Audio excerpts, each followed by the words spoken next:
Jeshu ben Pandira and the Christ Impulse.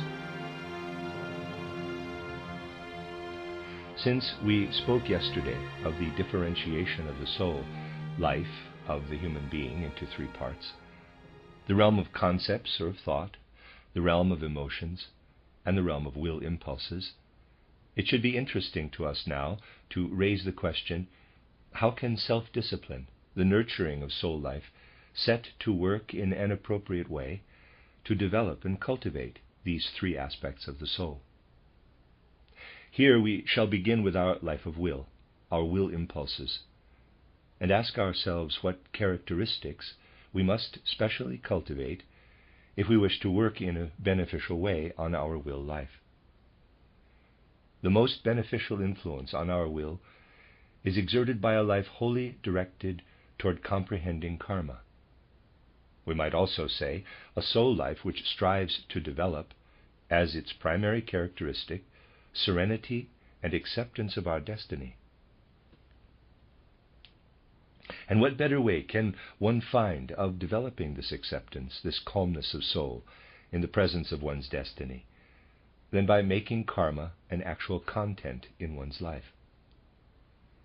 What do we mean by this? It means that when our own sorrow or the sorrow of another comes upon us, when we experience joy or the heaviest blow of fate, we shall really be fully aware that in a certain higher sense, not just theoretically, but in a living way, we ourselves have given the occasion for this painful blow of fate. This means developing a mood in which we accept an experience of joy with gratitude, but are also clearly aware, especially in regard to joy, that we must not lose ourselves entirely, since this is perilous. If we desire to progress in our development, we can conceive joy in the following way. For the most part, joy is something which points to a future destiny, not to one already past. In human life, joy is usually something one has not deserved through previous actions. When we investigate karma by occult means, we always discover that in most cases joy has not been earned, and we should accept it gratefully, as sent to us by the gods, as a gift of the gods, and to say to ourselves, the joy which comes to meet us today ought to kindle in us the will to work in such a way as to take into ourselves the forces streaming to us through this joy, and to apply these usefully. We must look upon joy as a sort of prepayment on account for the future. In the case of pain, on the other hand, we have usually merited this, and we always find the cause in our present life or in former lives. And we must then realize with the utmost clarity that we have often failed to conduct ourselves in our outward life in accordance with this karmic mood. When faced with pain, we are not able always to conduct ourselves in outward life in a way that appears to accept our destiny. We do not generally have an insight into such a thing at once, into the law of destiny. But even though we are not able to conduct ourselves outwardly in such a way, yet the important thing is that we do this inwardly. And even if we have not conducted ourselves outwardly in accordance with this karmic mood, yet we should say to ourselves, in the depths of our souls, that we ourselves have been the cause of all such things. Suppose, for instance, that someone strikes us, then he beats us with a stick. In such a case, it is usual for a person to ask, quote, "Who is it that strikes me?" Close quote. No one says in such a case, quote, "It is I that beat myself." Close quote. Only in the rarest cases do people say that it is really they who are punishing themselves. And yet it is true that we ourselves lifted the stick against another person in days gone by. Yes, it is you yourself who raises the stick. When we have to get rid of a hindrance, this is karma. It is karma when others hold something against us. It is we ourselves who cause something to happen to us as recompense for something we have done. And thus we come to a right attitude toward our life, to a broadening of ourself when we say, quote, everything that befalls us comes from ourselves. Our own action is fulfilled outwardly, even when it seems as if someone else performed it. Close quote. If we develop such a way of viewing things, then our serenity, our acceptance of our karma in all occurrences, strengthens our will. We grow stronger in facing life with serenity, never weaker. Through anger and impatience, we become weak. In face of every occurrence, we are strong when we are serene. In contrast, we become continually weaker in will through moroseness and unnatural rebellion against destiny. Of course, we must take a broad view of what we consider as destiny. We must conceive this destiny of ours in such a way that we say to ourselves, for instance, that the development of precisely one power or another at a certain period of one's life belongs also to a person's karma. And this is precisely where mistakes are often made in the education of children. Here, karma links up with the problem of education, for education is destiny, the karma of the human being in youth. We weaken the will of someone when we expect him to learn something, to do something for which his capacities are not yet adequate. In educating, one must come to see clearly in advance what is suitable for each stage of life in accordance with the universal karma of humanity, so that the right thing may be done. Doing the wrong thing is rebelling against destiny, against its laws, and is connected with enormous weakening of the will. It is not possible to discuss here how a weakening of the will is associated with all premature awakening of the sensual appetites and passions. It is the prematurely awakened appetites, instincts, and passions which are especially subject to this law. For making premature use of the bodily organs is contrary to destiny. All that is directly against the karma of humanity, all actions opposing the existing provisions of nature, are associated with a weakening of the will. Since any true fundamental principles of education have long been lacking, there are many people in the world now who did not pass through their youth in the right way. If humanity does not undertake to base what is most important of all, the education of the young, on principles of spiritual science, a race will arise with ever weaker wills, and not merely in an outward sense.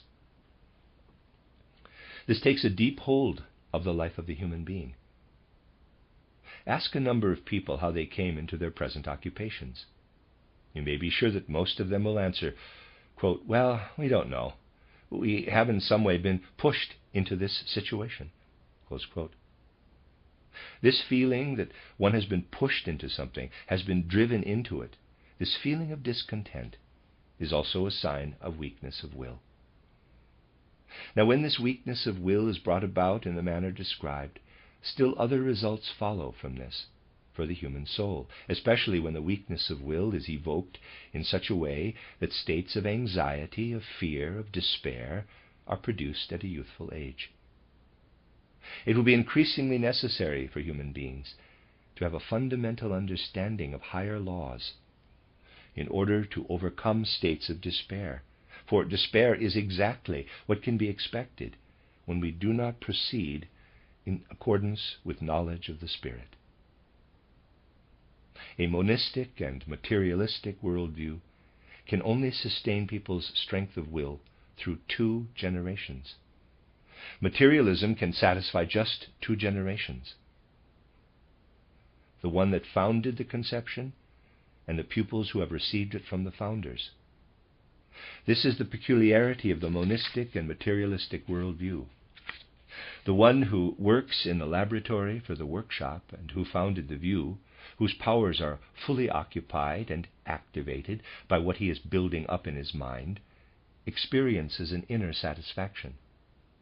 But one who merely associates himself with these theories, who takes over a materialism ready-made, will not be able to achieve this inner satisfaction, and then despair will work back upon the culture of the will and evoke weakness of will. Weakening of the will, human beings lacking energy, will be the results of this worldview.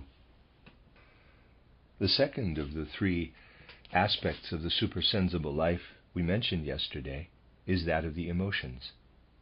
What affects the emotions favorably? If we take the utmost pains to acquire an attentive attitude of mind, a marked attentiveness to the events in our surroundings, do not imagine that this attentiveness is very generally and strongly developed by people. This can be of great value to us. I have often had cause to mention a single example. In a certain country, teachers' examinations were once altered, and for this reason all the school teachers had to sit their examinations again. The examiner had to test both old and young teachers. The young ones could be tested on the basis of what they had learned in teachers' colleges, but how should he test the old teachers? He decided to ask them only about the subjects which they had themselves been teaching year after year in their own classes, and the result showed that very many of them had no notion of the very subjects they themselves had been teaching. Attentiveness, the habit of following with vital interest the things that occur in one's environment, is most beneficial in the cultivation of the emotions, especially.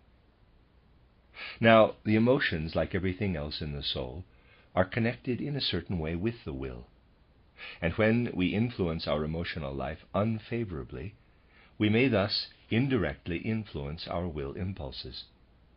We nurture our emotions favorably when we place ourselves under the law of karma in relation to our anger and passions, when we hold fast to karma.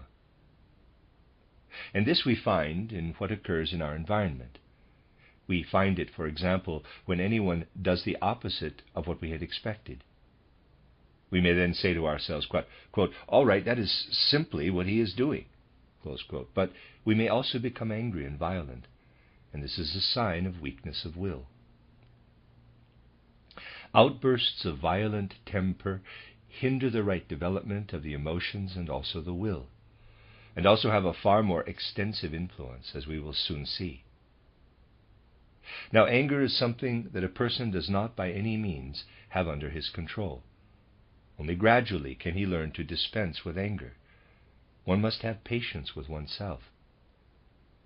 To anyone who believes he can achieve this in the twinkling of an eye, I must repeat the story of a teacher who was very keen to rid his pupils of anger. When faced with the fact that after all his efforts a boy still became angry, he himself became so angry that he threw the ink bottle at the child's head. A person who permits himself to do such a thing must ponder karma for many, many weeks.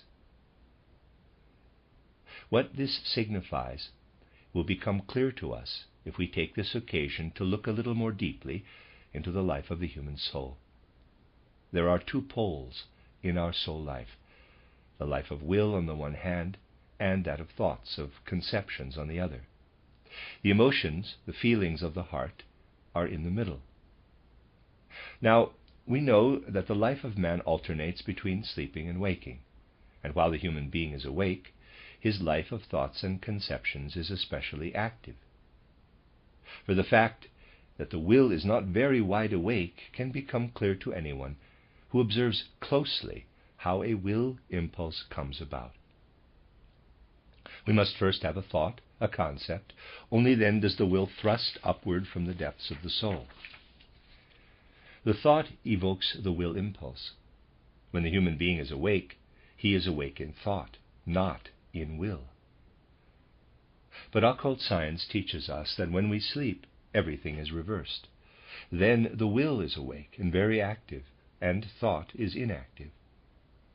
We cannot know this in a normal state of consciousness, for the simple reason that we know things only by means of thoughts, and these are asleep. In this state we do not observe that our will is active.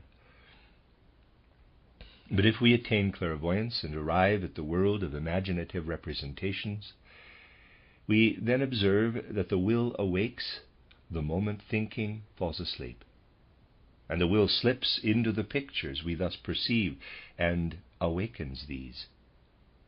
The pictures are then woven out of will. Thus thoughts are then asleep, but the will is awake. This awakening in our will is connected with our whole human nature in a manner entirely different from our thinking. Depending on whether a person works or does not work, is well or ill, is serene or hot-tempered, the will becomes healthy or unhealthy. And the health or unhealthiness of our will works in the night upon our life condition, right into the physical body. Very much depends upon whether one develops a mood of serenity during the day, acceptance of destiny, and thus prepares one's will so that this will may be said to develop a pleasant warmth, a feeling of well-being, or whether, on the other hand, one develops anger. This unhealthiness of the will streams into the body during the state of sleep at night, and is the cause of numerous illnesses, whose causes are sought for but not found, because the resulting physical illnesses appear only after the lapse of years, or even decades. Only one who surveys great stretches of time can see in this way the connection between conditions of the soul and of the body. Even for the sake of bodily health, therefore, the will must be disciplined. We can also influence our emotions through serenity and acceptance of our karma, so that they work beneficially upon our bodily organization. On the other hand, this organization is most injured through apathy, lack of interest in what is occurring around us. Such apathy is becoming more and more widespread. It is the reason why so few people take an interest in spiritual things.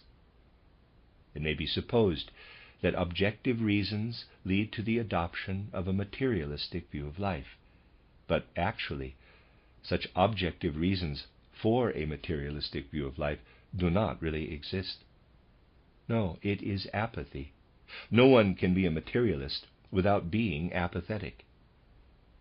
It is a lack of attention to our surroundings.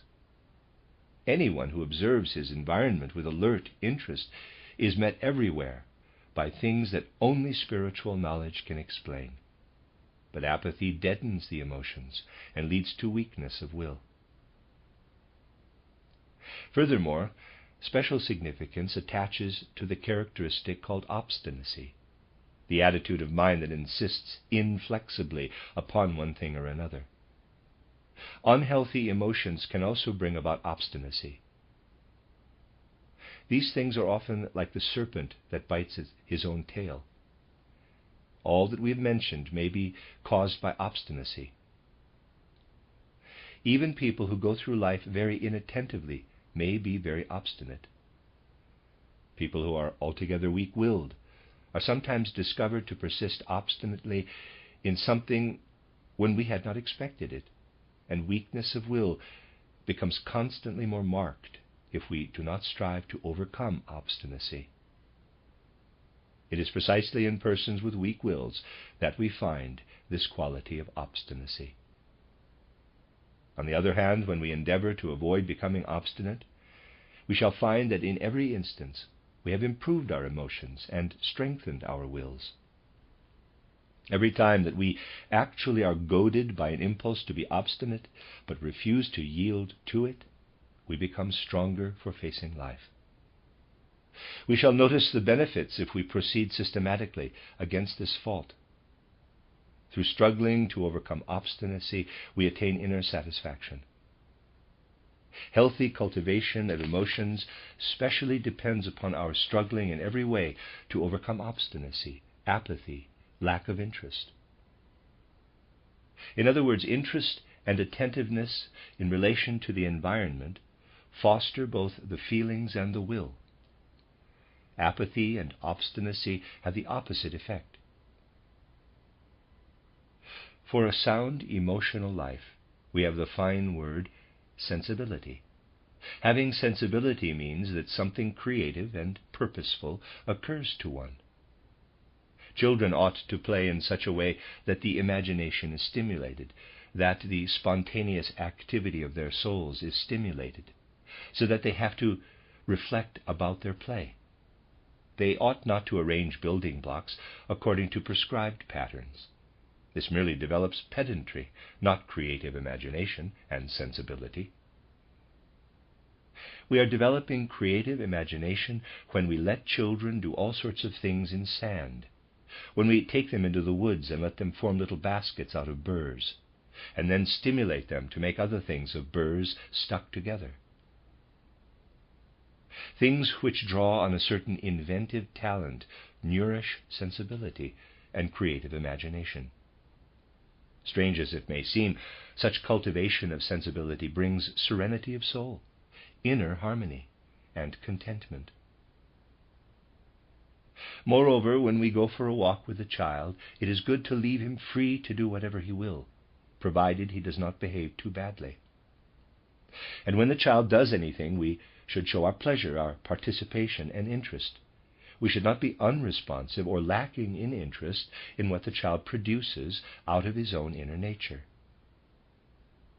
Even when instructing a child, we should connect what we teach him with the forms and processes of nature.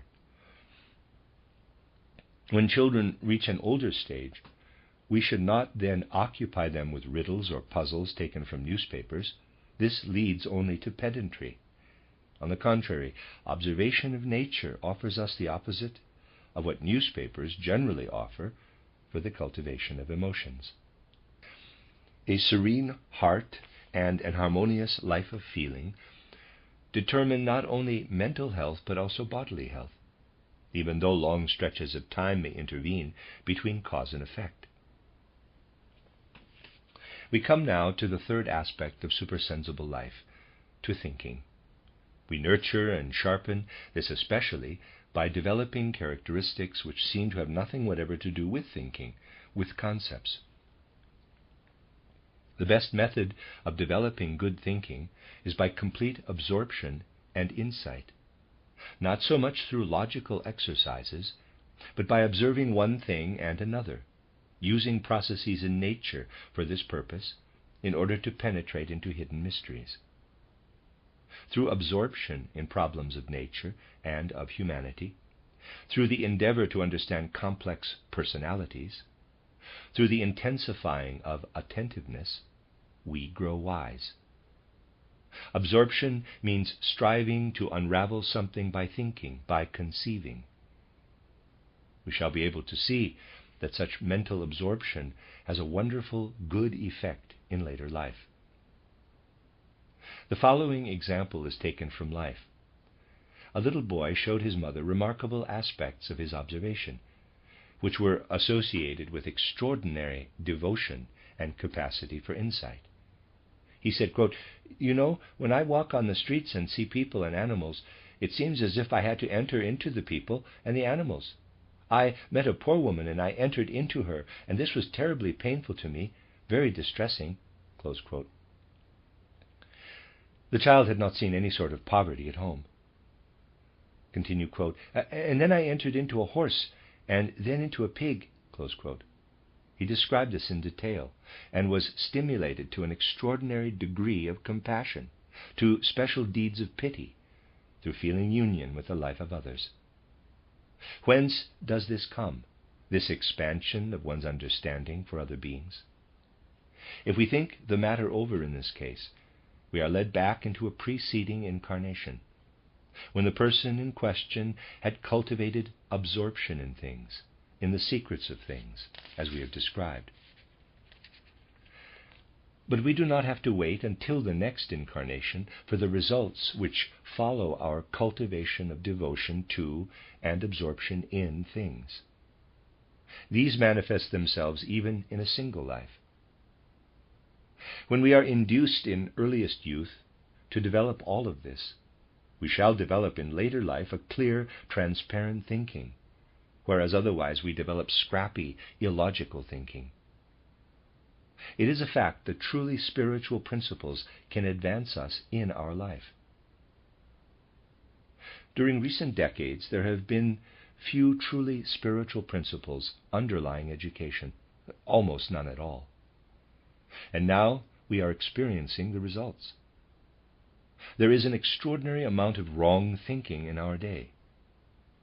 One can suffer the pains of martyrdom from experiencing the terribly illogical ways of the world. Anyone who has acquired a certain clairvoyance does not simply feel that one thing is correct and another incorrect, but he suffers actual pain when confronted by illogical thinking, and a sense of well-being in connection with clear, transparent thinking.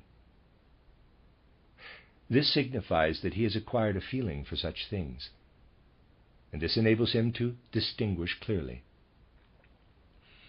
And this brings far truer differentiations when one has actually reached this stage. It gives a far truer discrimination between truth and untruth. This seems incredible, but it is true. When something erroneous is said in the presence of a clairvoyant person, the pain which rises in him shows him that this is illogical, erroneous. Illogical thinking is extraordinarily widespread. At no time has illogical thinking been so widespread as in our own time, in spite of the fact that people pride themselves so much on their logical thinking. The following is an example that may well seem somewhat crass, but is typical of the habit of experiencing things without interest or thought. I was once traveling from Rostock to Berlin. Into my compartment entered two people, a gentleman and a lady. I sat in one corner and wished only to observe. The gentleman was very soon behaving strangely, though he was otherwise probably a well-educated person. He lay down, sprang up again in 5 minutes. Then again he groaned pitiably. Since the lady thought he was ill, she was seized by pity, and very soon the conversation between them was in full flow. She told him that she had clearly noticed he was ill, and that she knew what it meant to be ill, for she was ill also. She said she had a basket with her in which she had everything that was effective in curing her. She said, quote, "I can cure anything, for I have the remedy for everything. And just think what a misfortune has befallen me. I have come from deep inside Russia all the way here to the Baltic Sea in order to recuperate and to do something for my ailment, and just as I arrive, I find that I have left at home one of my important remedies. Now I must turn back at once, and my hope of convalescence has been in vain."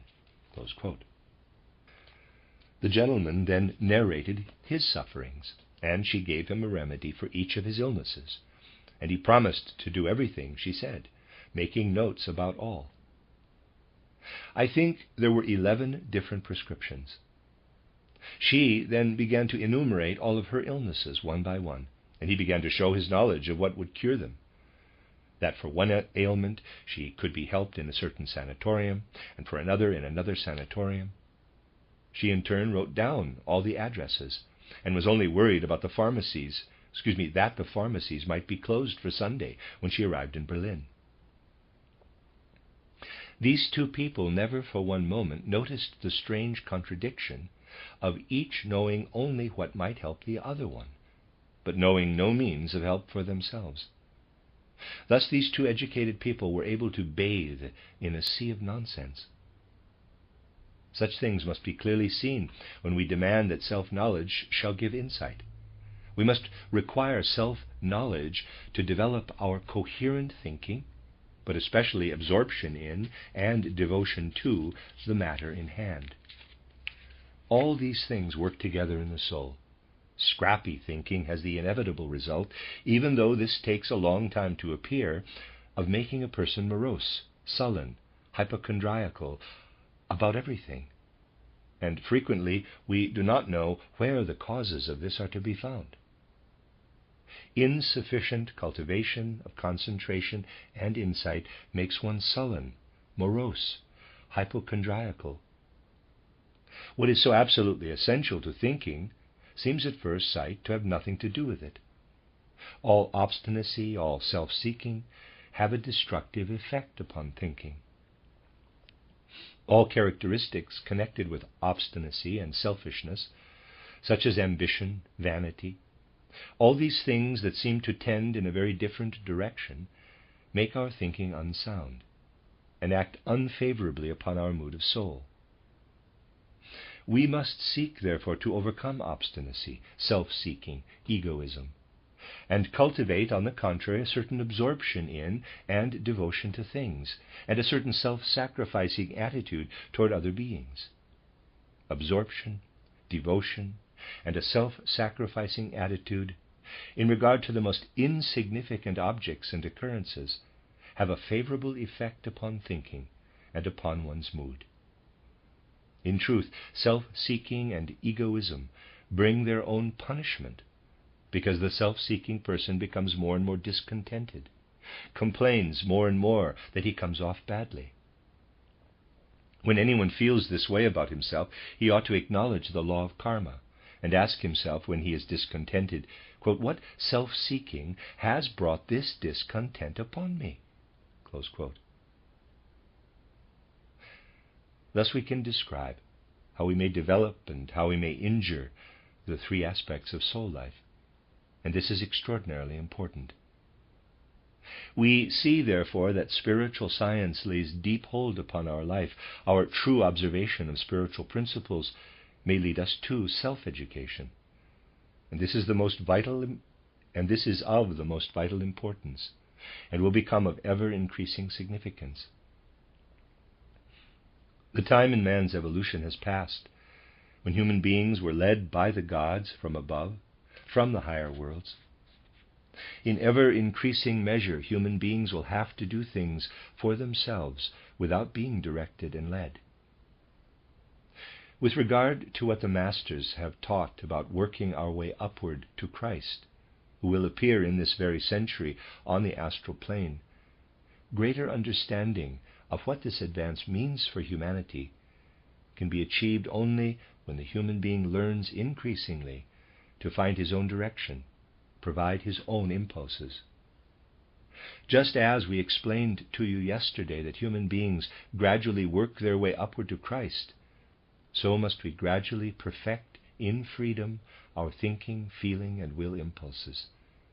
And this can be achieved only through self-mastery, self-observation. Just as, in earlier times, in ancient clairvoyance, the gods gave man impulses from above, so will man determine his own way in later times through newly developing clairvoyance. This is why anthroposophy appears precisely in our time, so that mankind may learn to develop soul characteristics in the right way. In this way, man learns to meet what the future will bring. Only in this way can we understand what must one day come about, that those who are both clever and immoral will be cast out and rendered harmless.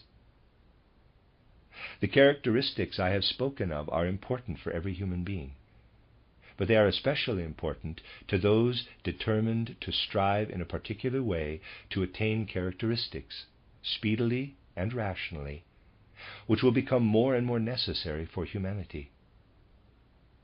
For this reason, it is the leaders of mankind who strive to achieve this development in very special measure in themselves, because highest attainments can be reached only by means of the highest attributes. This evolution is carried through to the highest degree by that individuality who once ascended to the rank of a bodhisattva, when the preceding bodhisattva became a Buddha, and who has since then been incarnated once in nearly every century, who lived as Jeshu ben Pandira, herald of the Christ, 100 years before Christ. 5,000 years are needed for his ascent to the rank of a Buddha, and this Buddha will then be the Maitreya Buddha.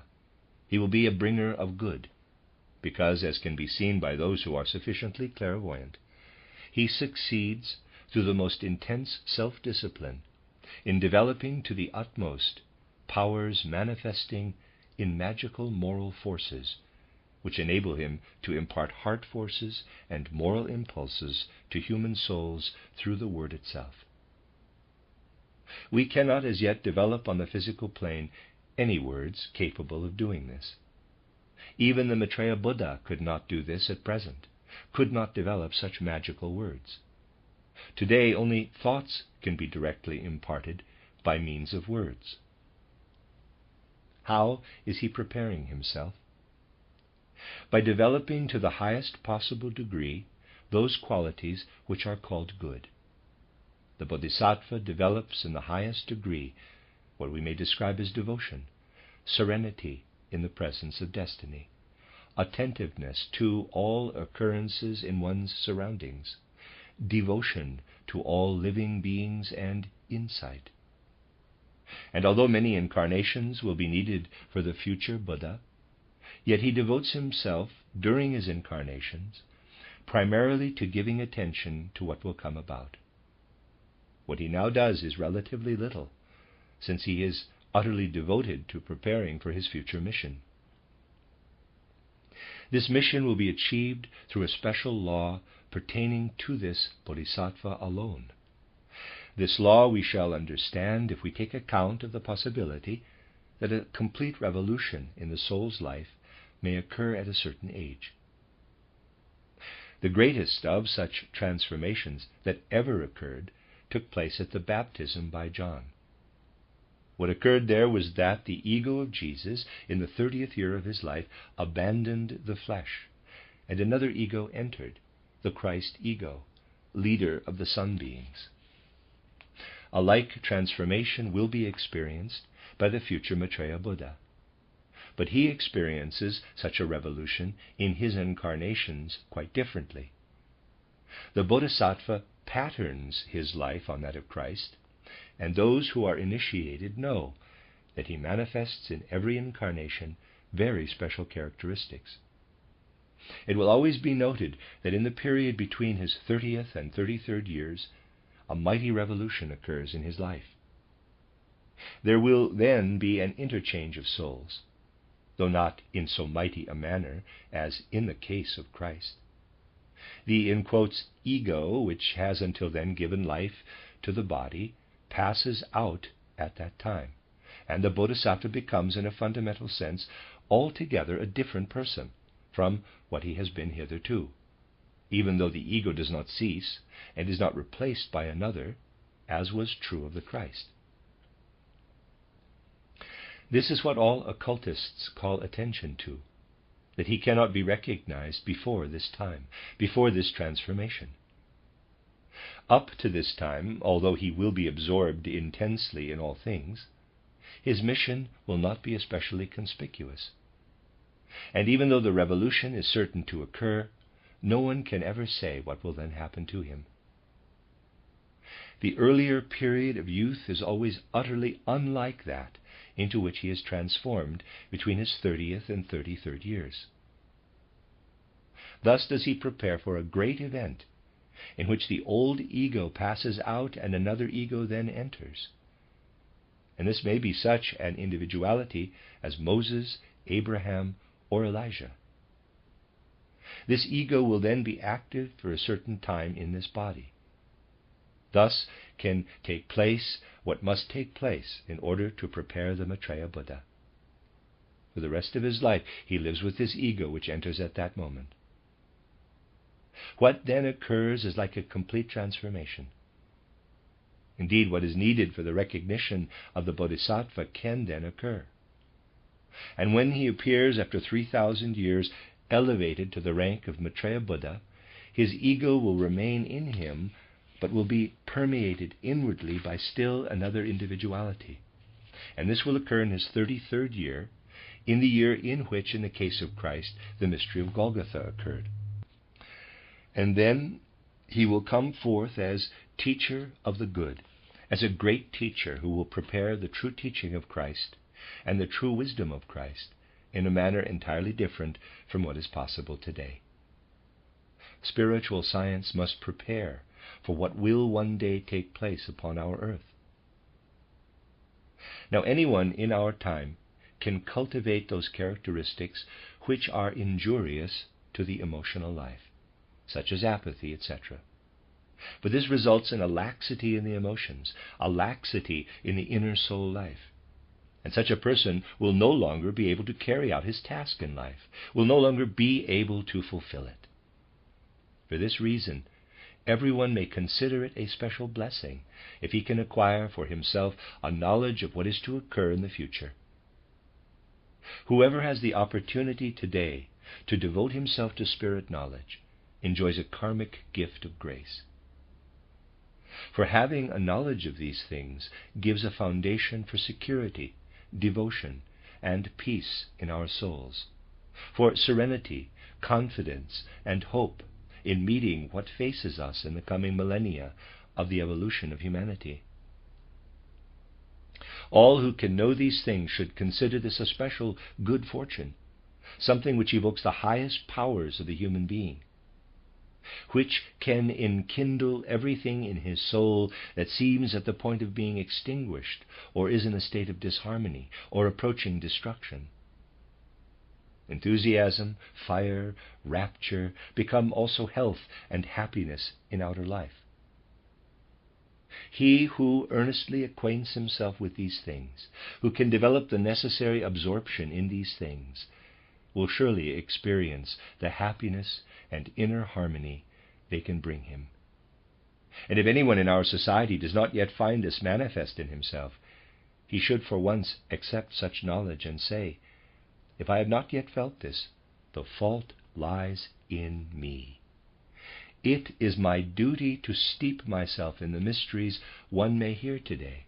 It is my duty to feel that as a human being I am one link in a chain which has to stretch from the beginning to the end of evolution, in which are linked together all human beings, individualities, bodhisattvas, Buddhas, Christ. I must say to myself, quote, to feel that I am a link in it is to be conscious of my true worth as a human being. This I must sense. This I must feel." Close quote.